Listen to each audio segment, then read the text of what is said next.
Olá, bom dia. Prazer recebê-lo aqui na minha casa, eu estou aqui na minha sala e um grande prazer em recebê-lo aqui na minha casa. E uma grande honra em saber que você está me recebendo também aí na sua casa. Neste domingo, no dia 17 de maio, que Deus abençoe grandemente a nossa família, abençoe esse nosso ajuntamento, esse nosso momento de reflexão na palavra de Deus, momento em que nós separamos das nossas atividades para podermos estarmos em torno da palavra de Deus. E a minha oração é para que Deus fale ao meu e ao seu coração nesta manhã. Que Deus, através da palavra, da reflexão da mesma, Ele possa falar ao seu coração. E eu quero convidá-lo para nós lermos juntos em Romanos capítulo 11. Por favor, pega a sua Bíblia aí, leia em Romanos capítulo de número 11, verso 33 ao verso 36. Carta aos Romanos, capítulo 11, verso 33. Diz assim: Ó profundidade da riqueza, tanto da sabedoria como do conhecimento de Deus! Quão insondáveis são os seus juízos, e quão inescrutáveis os seus caminhos! Quem, pois, conheceu a mente do Senhor? Ou quem foi o seu conselheiro? Ou quem primeiro deu a ele para que lhe venha a ser restituído? Porque dele e por meio dele e para ele são todas as coisas. A ele, pois, a glória eternamente. Amém. Palavra poderosa falando sobre o nosso bom Deus. E eu quero convidá-lo para orar comigo neste momento. Vamos orar? Senhor, nosso Deus, nosso Pai amado. O Senhor que é um Deus tão sublime, tão poderoso, mas um Deus que se importa com cada um de nós. Um Deus que se inclina para ver o que se passa conosco. Um Deus cujas mãos dirige o nosso destino e então acasos para nós não haverá. Sabemos, ó Deus, que o Senhor é o Deus da providência, que o Senhor é o nosso Deus, o Senhor é o nosso Salvador, a razão do nosso viver. Ó Pai amado, quero rogar neste momento por todos os meus irmãos e amigos que juntos comigo elevam os seus pensamentos e corações e vozes até o teu altar, ó Pai. Visite cada lar, ó Senhor Deus. Visite com a tua bondade, misericórdia e graça. Abençoe os chefes de família. Abençoe as esposas, as mulheres, que muitas delas também são chefe das suas famílias, ó Pai amado, as mantenedoras dos seus lares. Senhor Deus, cada casal, que o Senhor entre com a tua providência, abençoando, fortalecendo, dando paz aos corações, dando sabedoria nas decisões e suprindo as necessidades, ó Pai. Abençoe todos os filhos, jovens, adolescentes, crianças, ó Senhor Jesus. Tome cada um nas tuas santas mãos. Senhor, livra-nos do mal, livra-nos de pecar contra o Senhor. E queremos pedi-lo, ó Pai, que assim como o Senhor acalmou ondas, acalmou tempestades, acalmou, Senhor Deus, espíritos bravios, espíritos malignos que atacavam pessoas, faziam com que pessoas jogavam em túmulos, se cortavam em pedras, mas o Senhor operou, libertou. Pedimos assim que em nome de Jesus, que o Senhor acalme esse espírito de morte, Senhor Deus, esse vírus de morte, que o Senhor, com a tua mão santa e poderosa, esteja desviando isso de nós, ó Pai amado, nos protegendo e nos dando da tua graça e da tua paz. Senhor Deus, peço por todas as famílias que compõem esta igreja aqui no Riacho Grande. Senhor Deus, cada uma delas, cada um, Senhor Deus, que o Senhor cuide, que o Senhor dê saúde, que o Senhor dê livramento, que o Senhor dê da tua paz, que nós precisamos desta paz que excede todo o entendimento. Pai, ilumina-nos agora, queremos meditar na tua palavra, refletir na mesma, para que o meditar dos nossos corações, ó Pai amado, e as palavras dos meus lábios possam ser agradáveis na tua presença, Senhor. Rocha minha, Redentor meu. Amém. Graças a Deus. E eu quero cantar com vocês também, agora, nesse momento, o hino 26. O hino 26 que fala sobre o Deus grandioso. Por favor, pegue o seu hinário e vamos cantar.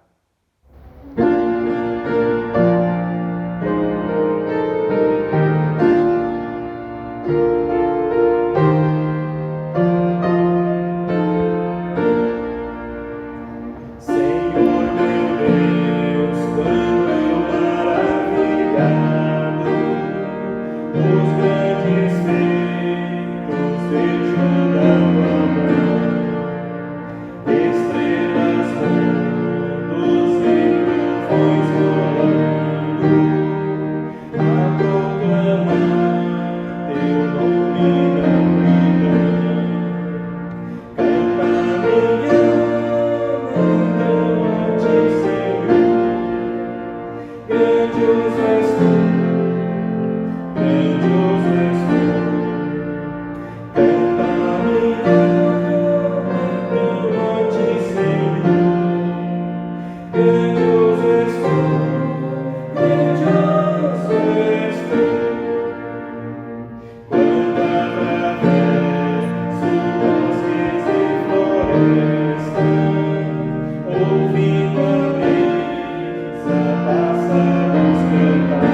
Como é bom cantar louvores ao nosso Senhor, não é, meus irmãos? Como é bom!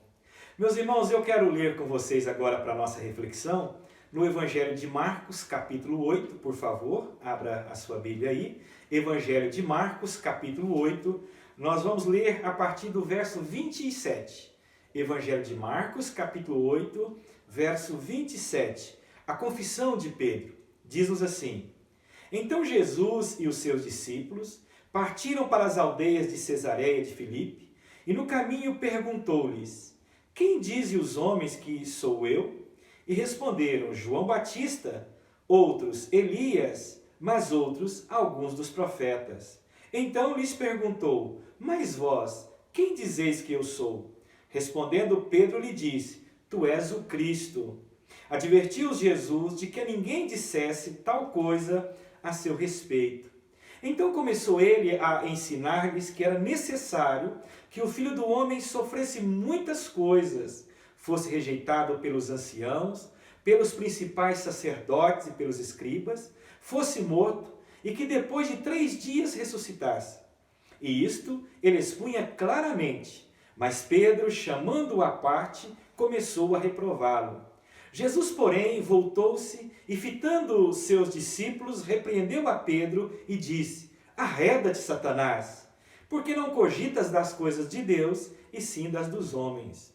Então, convocando a multidão e juntamente os seus discípulos, disse-lhes: Se alguém quer vir após mim, a si mesmo se negue, tome a sua cruz e siga-me. Quem quiser, pois, salvar a sua vida, perdê-la-á. E quem perder a vida por causa de mim e do Evangelho, salvá-la-á. Que aproveita o homem ganhar o mundo inteiro e perder a sua alma? Que daria um homem em troca da sua alma? Porque qualquer que nesta geração adúltera e pecadora se envergonhar de mim e das minhas palavras, também o Filho do Homem se envergonhará dele, quando vier na glória de seu Pai com os santos anjos. Capítulo 8, verso 27 até o verso 38. Meus irmãos, eu me lembro ainda de quando, bem jovem, eu trabalhava na iniciativa privada, antes de vir para o seminário, e certa feita ali conversando com o superior, com o gerente daquele nosso trabalho, e então nós perguntávamos para ele ali por que havia uma disparidade tão grande de salário. Por que o salário do gerente era muito maior do que inclusive o seu imediato, o segundo abaixo dele? Por que havia aquela disparidade tão grande ali de salário? E aí depois de algumas brincadeiras ali, e ele disse assim, bom, é o seguinte, porque 80% do nosso trabalho, das nossas decisões, das nossas respostas, na verdade, qualquer pessoa razoavelmente que conhece o trabalho, conhece os nossos setores, o que nós fazemos, 80% das pessoas podem fazer, pode ser feita por pessoas que estão aí habituadas ao nosso ramo de trabalho. Mas há 20% das nossas decisões, das respostas que nós temos que dar, decisões que temos que tomar, que justificam ganhar um salário muito maior do que a dos demais. 80% são decisões, são respostas que uma pessoa comum pode fazer, que qualquer pessoa que trabalha conosco aqui conseguirá fazer. Mas nós recebemos mais e somos pagos mais para esse 20% para dar resposta às perguntas difíceis. Tomar as decisões difíceis, que aí não são todas as pessoas comuns, mas apenas alguns que se destacam aí. Então, por isso ele justificava ali o ganhar com grande disparidade dos demais. 80% das decisões do seu trabalho, das respostas, pessoas habituadas àquele trabalho, que conhecia ali aquela produção, poderia fazer. Mas 20% justificava, não é exatamente porque 20% era das decisões difíceis, das perguntas ou das respostas difíceis ali daquele trabalho. E aí eu fiquei pensando, não sei se é assim mesmo que funciona ou não, mas eu fiquei pensando quando diz respeito à nossa vida. Porque, meus irmãos, nós percebemos na nossa vida que há muitas das nossas decisões e respostas que são comuns para todas as pessoas. As decisões e as questões são quase que normais para todas as pessoas. Mas há algumas respostas, há algumas decisões na nossa vida que não são tomadas de modo comum. São as questões difíceis da nossa vida. São as decisões difíceis da nossa vida. Há algumas respostas, algumas decisões que são difíceis. Por quê? Porque aquilo faz toda a diferença na nossa vida. Como naquele setor de trabalho ali, naquela empresa, 80% comum, mas 20% era o que fazia diferença, não é, em tomada das decisões. Na nossa vida também, grande parte das decisões, das respostas é comum para todo mundo, mas tem algumas decisões, algumas respostas que farão toda a diferença na nossa vida. E hoje eu quero examinar duas questões que implicam a tomada de duas decisões, que são as mais importantes da minha, na sua vida. E a maneira como você responderá a estas questões, isso vai mudar tudo. Isso vai mudar tudo. Então, vamos lá. A primeira questão, a primeira pergunta, é a pergunta que Jesus fez aos seus discípulos. E eu queria dizer, a pergunta é, quem é Jesus? E eu queria dizer, quem é Jesus para você? Quem é Jesus para você? Verso 27 e verso 28, e então Jesus primeiro pergunta o que as pessoas dizem sobre Jesus, sobre ele, e depois para os discípulos, e para vocês, quem sou eu? Quem é Jesus para você?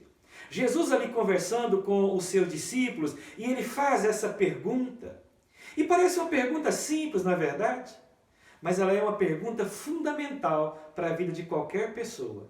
Eu não consigo pensar em uma pergunta assim mais importante do que essa. Mais relevante do que esta. Quem é Jesus para você? Quem é Jesus para você?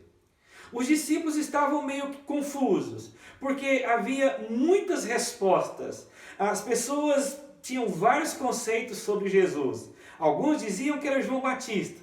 João Batista, aquele que havia sido degolado, a sua cabeça foi oferecida em uma baixela ali, naquela festa ali por Herodes.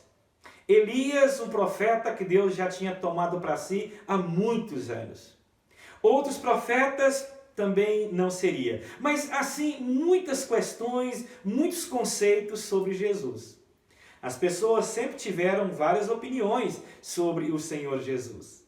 Alguns se alegram e dizem Jesus é aquele que é ecumênico, que consegue juntar as religiões, consegue juntar as crenças.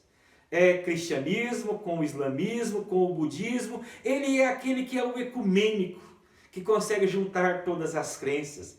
Ele é um grande mestre, ele foi um grande líder, ele é um grande influenciador, é o amor, é o Deus do amor. É uma das grandes figuras históricas. E aí você encontra versículos como frases de Jesus, no mesmo patamar com frases de Sócrates, frases de outros pensadores, simplesmente como alguém muito sábio, com ditos de sabedoria. Então, todos têm uma ideia sobre Jesus. Aliás, ele é a pessoa mais famosa do mundo. 2 bilhões de pessoas sabem o nome dele.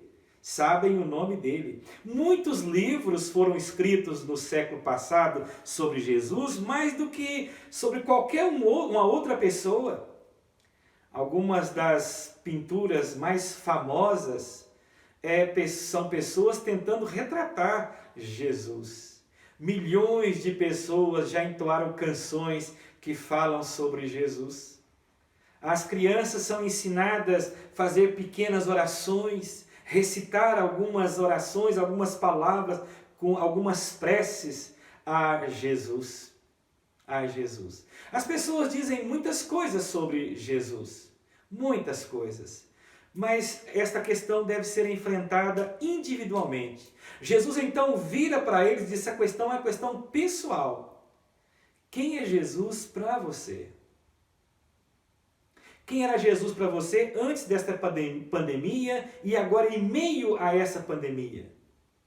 Quem é Jesus para você? O verso 29 do nosso texto aqui, quando nós olhamos, e então lhes perguntou Jesus: quem dizeis que eu sou? Quem eu sou? Quem é Jesus para você? Olha, meus irmãos, esta é a pergunta de $1 milhão, né? De $1 milhão. É a mais importante para qualquer um de nós.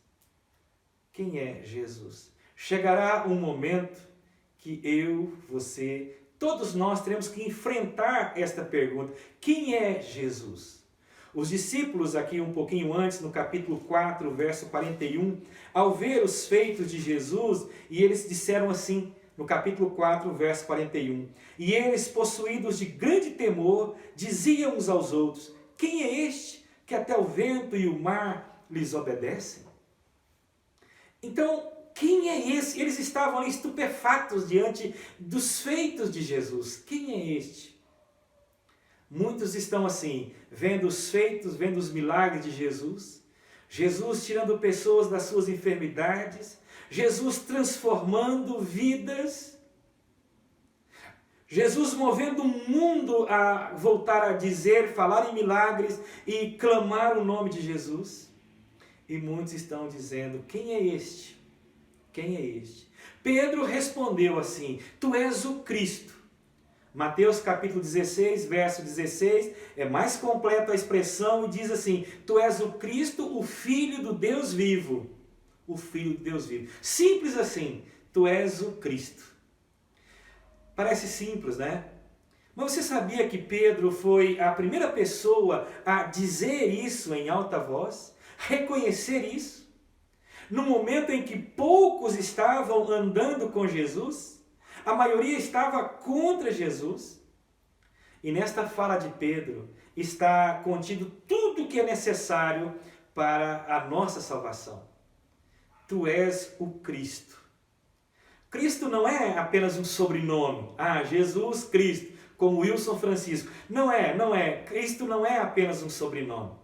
Cristo é um título em grego, Christos, não é? Que é traduzido do termo hebraico Messias. Messias, que no hebraico significava ungido. Ungido. Tu és o Cristo, né? Tu és Jesus aí. Jesus é o Salvador. Cristo é o Messias, o ungido de Deus. O ungido de Deus. No Antigo Testamento havia 3 grupos de pessoas que eram ungidas: os profetas, os sacerdotes e os reis. 3 classes de pessoas que eram ungidas: os profetas, os sacerdotes e os reis. E é por isso que na Reforma Protestante redescobriu nas Escrituras, e nós passamos a pensar, a partir da Reforma Protestante, pensar em Jesus com estes 3 ofícios: profeta, sacerdote e rei. Então o que Pedro está dizendo aqui: tu és o Cristo, tu és o Messias, tu és o ungido de Deus. Tu és o ungido de Deus, tu és o libertador que o povo esperava. Não é? Esse ungido supremo de Deus que chegaria para cumprir todas as promessas da aliança.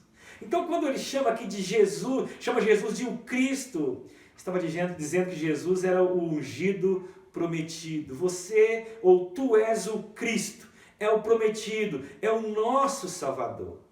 Estava reconhecendo que Jesus era profeta aquele que fala da parte de Deus para nós, reconhecendo que Jesus era o sacerdote, aquele que intercede ou nos apresenta diante de Deus. A função do sacerdote era ser o mediador, apresentar o homem diante de Deus. E estava dizendo que Jesus era o rei, aquele que reina, aquele que é Senhor. E dizer que Jesus é Senhor, muitos morreram por isso. Muitos morreram por isso, porque diziam apenas que o imperador romano era Senhor. Ele é rei, ele é o Senhor, é aquele que fala da parte de Deus para nós, é aquele que fala, nos apresenta diante de Deus, e é aquele que é o nosso Senhor, é o nosso rei, o Senhor das nossas vidas, sobre toda a criação. Então Jesus é aquele que fala da parte de Deus para nós, da nossa parte a Deus, e é aquele que reina sobre nós, ele é o próprio Deus. É interessante que no Velho Testamento o sacerdote, ele apresentava um cordeiro, diante de Deus, para mediar ali, apresentando o homem diante de Deus. Agora, Jesus como sacerdote, ele é o mediador, ele é aquele que apresenta e ele é o cordeiro. E ele é o cordeiro, é o sacrifício completo. E ele é Deus, ele é o Senhor. Então, meus irmãos, eu pergunto, quem é Jesus para você? Quem é Jesus para você? Ele é aquele que fala da parte de Deus para você? Ele é aquele que te apresenta diante de Deus? Ele é o Senhor da sua vida? Ele é o seu Salvador? É o seu libertador? É aquele que te deu vida ali na cruz do Calvário? É aquele que expiou todos os seus pecados? Quem é Jesus? Esta é uma grande pergunta, porque nos leva para a segunda pergunta que eu disse que apresentaria nessa manhã, dentre as perguntas difíceis. Do verso agora 34 em diante, verso 34 até o verso 38, aqui de Marcos, é interessante porque a segunda pergunta está mostrando para nós aqui o que é que Jesus, o que é que ele exige dos seus discípulos. E aí a pergunta que eu quero fazer é o seguinte: você está disposto a pagar esse preço para segui-lo? Para andar após esse Jesus? A primeira pergunta é tão importante porque ela muda a maneira como é que você entende esse seguir a Cristo. Como é que é seguir a Cristo? Porque se você andar por aí e perguntar muitas pessoas sobre Jesus, vai dizer, muito bom, eu acredito em Jesus. Ah, eu sigo Jesus. Do meu jeito, mas eu sigo Jesus. Ah, do meu jeito, mas eu acredito em Jesus. É interessante porque quem é Jesus para você? E essa pergunta vai nos levar agora à segunda. Você está disposto a segui-lo? Como ele se apresenta nas Escrituras?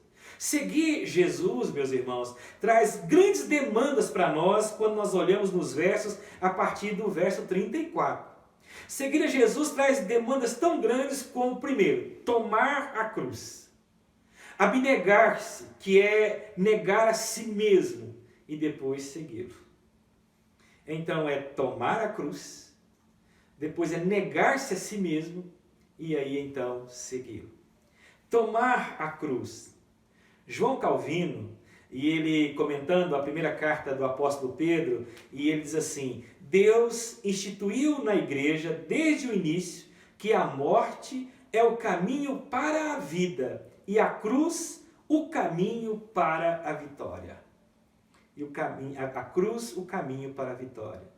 Jesus está falando nos versos aqui 31 ao verso 33, e ele fala da cruz que ele mesmo deve carregar. Não é assim? Olha aí, ele está falando da cruz que ele mesmo deve carregar. E do verso 34 em diante, ele fala da cruz que você deve carregar ao segui-lo, como seu discípulo. A cruz que nós devemos carregar, a cruz que é exigido de nós para sermos seu discípulo. Ninguém, meu irmão, minha irmã, pode ser considerado discípulo ou discípula de Jesus, a menos que esteja disposto a andar pelo mesmo caminho que Jesus andou. O verso 31 diz que Jesus escolheu ali andar pelo caminho da cruz. E isso tem implicações enormes para nós. Porque o caminho que nós somos chamados a seguir, a andar, é o caminho da cruz. Verso 34. Então, convocando a multidão, e juntamente os seus discípulos, disse, se alguém quer vir após mim, a si mesmo se negue, tome a sua cruz e siga-me. Tome a cruz e siga-me. Então, as palavras de Jesus, quem quer vir após mim. Na conversão, nós nos rendemos ao Senhor Jesus. E nós passamos agora a andar após Ele, é andar no caminho que Ele trilhou, o caminho que Ele preparou para nós, ou Ele é o caminho, é andar em Cristo Jesus. A nossa vida de antes, a nossa vida de pecado, ela é exatamente agora trocada por uma nova vida de justiça, em obediência diária a Cristo Jesus. Infelizmente, muitos começam assim, cheios de amor, cheios de disposição, não é? Prontos para tomar a cruz e carregar e andar após o Senhor Jesus. Mas à medida que os dias passam, à medida que os dias vão vindo, vão se tornando pesados os compromissos, os desafios, as decisões difíceis, e então a semelhança de Apocalipse capítulo 2, verso número 4, diz de alguns que perderam o primeiro amor. Perderam o primeiro amor. Esta é uma tentação constante, perder o primeiro amor. E aí eu quero perguntar, você está disposto a tomar a sua cruz? A andar após o Senhor Jesus? Ele diz no verso 31 que o caminho que ele ia era o caminho da cruz. E ele fala a partir do verso 34 que o caminho para segui-lo é o caminho levando uma cruz. E ele diz mais, negar-se a si mesmo. Negar-se a si mesmo. É a abnegação. E veja que não é uma opção, mas é uma demanda. Se você professa ter recebido Jesus como seu Senhor e Salvador, você deve negar-se a si mesmo. A si mesmo. Jesus está dizendo que não basta apenas nos identificarmos com Jesus, com Messias, dizer que somos cristãos, mas para ser um verdadeiro discípulo, Você deve negar a si mesmo, tomar a cruz e segui-lo. O servo de Deus é alguém que despreza todo o seu orgulho e se apoia inteiramente no nome do Senhor Jesus. Então há essa rendição a Jesus, há uma entrega da própria vida a Jesus. Toda minha vida é consagrada a Ele. Toda minha vida é consagrada a Ele. Esta é a linguagem da abnegação. E é isso que o Salvador está nos dizendo aqui. É isso que Jesus está nos dizendo aqui. Negue o seu desejo egocêntrico de autodeificação com o qual nós nascemos com Ele. Negar isso. Negar a impiedade e as concupiscências mundanas. Concupiscências mundanas. O C.S. Lewis, e eu gosto de ler muito os seus escritos, foi um grande apologeta, e ele disse assim: Cristo diz, entregue-me tudo. Não quero um pouco do seu tempo, um pouco do seu dinheiro e um pouco do seu trabalho. Eu quero você. Não vim para atormentar o seu eu natural, mas vim para matá-lo. Meias medidas são inúteis. Não quero podar um ramo aqui e outro ali. Quero derrubar a árvore toda. Entregue todo o eu natural, todos os desejos que você considera inocentes, bem como aqueles que você considera maus, todo o aparato, eu lhe darei em troca um novo eu. Na verdade, o que eu lhe darei é a mim mesmo, minha vontade se tornará a sua. Você está disposto a tomar essa decisão de viver uma vida assim? Ser um seguidor de Jesus assim? Aí ele diz, então segue-me. Não é isso que o verso diz? Verso 34, então segue-me. Então segue-me. E aí isso vai levá-lo a valorizar o que é mais importante. E o que é mais importante, Jesus diz aqui? Ele vai dizer a sua alma. São os assuntos eternos. São os assuntos eternos. Jesus está dizendo que se você quiser segui-lo, terá que priorizar os assuntos eternos. É a sua alma, porque o que adianta o homem ganhar o mundo todo e perder a sua própria alma? Então, viva por algo eterno, em vez de viver por algo que é temporal. Que é temporal. Valorize as coisas eternas, valorize o valor da sua alma, o relacionamento com Ele. Valorize Cristo, o Evangelho, acima da sua própria vida. Negue-se a si mesmo, porque é assim que nós devemos viver.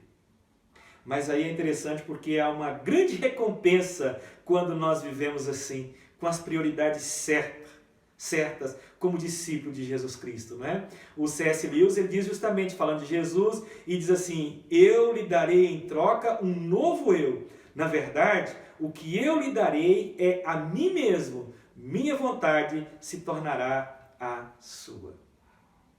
Então, retomando lá o início daquele gerente que dizia que o seu trabalho ou o seu salário, o diferencial era exatamente porque ele tomava as decisões difíceis. Ele tinha que responder diante das questões difíceis. E as questões difíceis é que faziam toda a diferença ali naquela empresa. O Senhor Jesus apresenta aqui para nós questões difíceis. Mas as questões difíceis é que farão toda a diferença na nossa vida aqui na terra e na eternidade.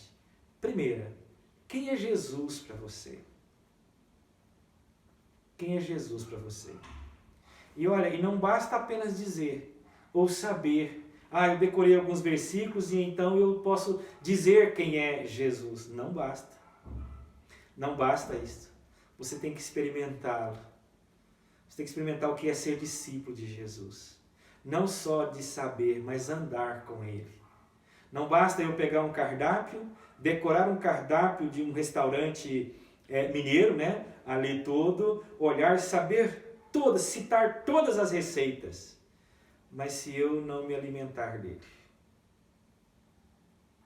se eu não me apropriar ali daquela comida, continuarei com fome. Então, não é simplesmente para você dizer, ah, Jesus é isso ou é aquilo, mas o que ele é para você? O que significa Jesus na sua vida? A segunda questão difícil. E você está disposto a viver para esse Jesus das Escrituras? Como é que você já está vivendo? Como é que você está vivendo nesses dias para esse Jesus? Confessar Jesus, seguir Jesus como Cristo, sempre tem um custo. Como esses discípulos, o próprio Pedro morreu por causa disso. Morreu por causa disso. Sempre tem um custo.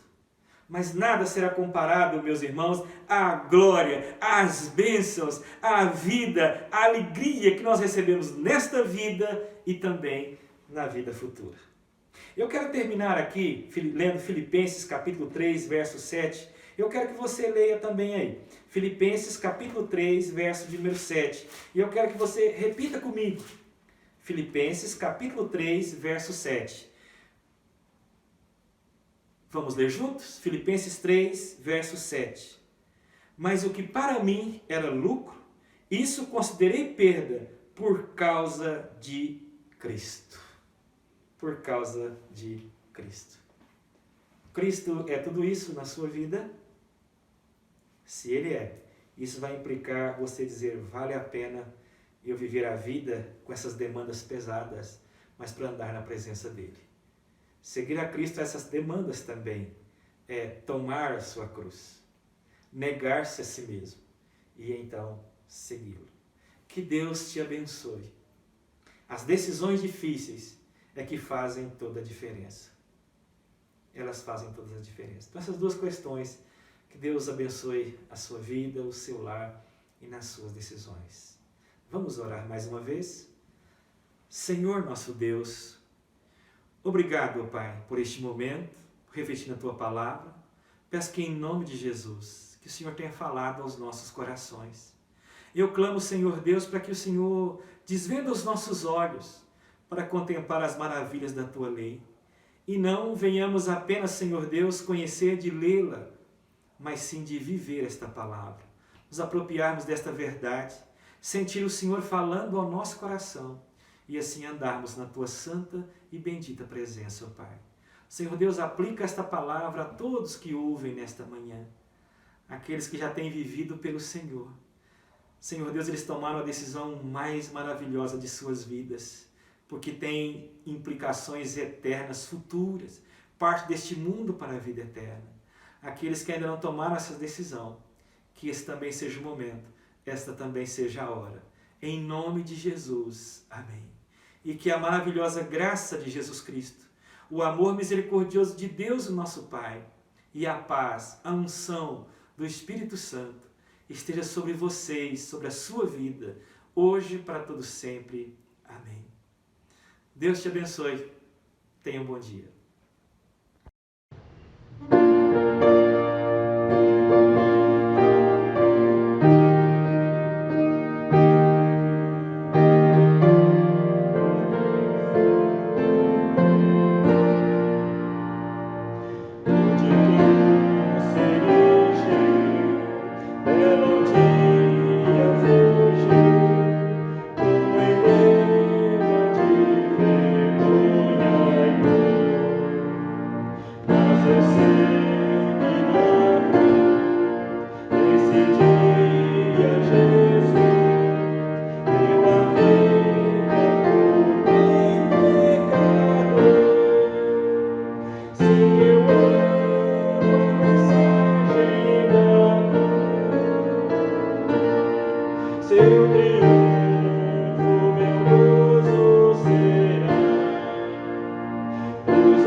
Jesus,